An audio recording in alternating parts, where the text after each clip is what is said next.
Fabrice, mon ami de tous les temps, il a dit que c'est Mardi Gras là qui te fait comme ça, ou bien c'est la peur de rentrer dans le carême.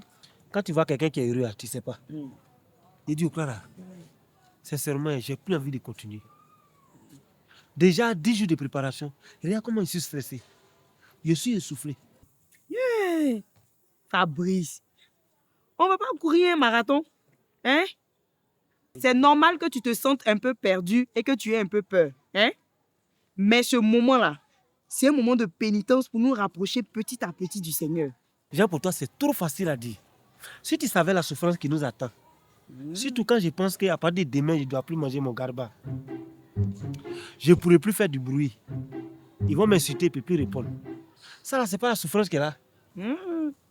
Quelle souffrance même, hein? Quelque chose qui est fait pour toi-même, ton propre bien, là. Souffrance dedans, comment?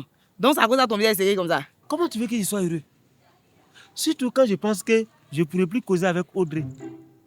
Mes vidéos bizarres, là, je ne pourrai plus regarder. Et surtout, ce qui me fait mal, je ne pourrai plus regarder les femmes claires au quartier. Il n'y a pas lieu de se mettre dans un état de tristesse. Hein? Le slamiste dit, Seigneur, redonne-moi ma joie de mon salut. Donc on doit rentrer dans ce moment dans une grande joie parce qu'on part récupérer tes grâces. Tu dis quoi même? Vraiment, moi, je ne vais plus faire. On ne peut pas remettre ça l'année prochaine. Là, comme ça, il serait prêt. Donc avec toute préparation qu'on a fait là, tu veux remettre à l'année prochaine? Non. Carême ça là, tu vas faire. Si c'est à cause de ça, tu as déposé ton visage, on dirait que tu as bu citron là. Tu vas faire. Attends, tu m'insultes. Demain, il ne fait plus. Aïe. Fabrice. Je ne fais plus.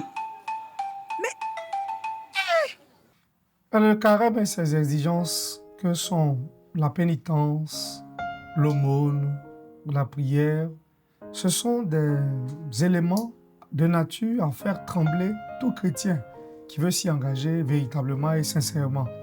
C'est légitime donc, dans ces conditions, c'est naturel d'avoir des réserves, c'est naturel d'avoir des craintes, c'est naturel d'avoir de la peur, pour dire ça le plus simplement possible. Alors, toutes ces attitudes négatives, toutes ces attitudes doivent être mutualisées ensemble et présentées au Seigneur dans une attitude positive, donc dans une vertu de joie soutenue par une espérance glorieuse.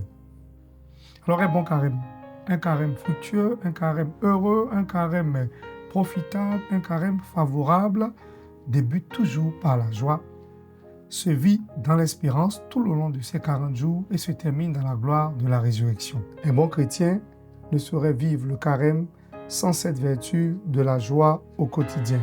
Joie, espérance, courage, ce sont des armes, des éléments sur lesquels nous devons nous appuyer pour passer un bon temps de carême, un temps de carême fructueux, un temps de carême profitable pour tous et pour chacun. Demandons au Seigneur de nous aider afin que nous puissions vivre dans le carême avec beaucoup de joie. D'accord. Merci beaucoup, mon Père, pour cette belle exhortation qui nous a édifiés. Nous vous remercions de nous avoir donné de votre temps. Quel est votre mot de fin? Alors, mon mot de fin, il est simple.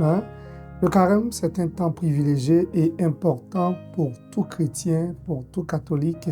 Alors, j'exhorte tous à s'y engager avec beaucoup de fermeté, beaucoup de joie, avec beaucoup de courage. Célébrons ce jour-là qui traditionnellement est appelé le Mardi Gras et à demain pour le début du carême dans la joie et dans l'espérance.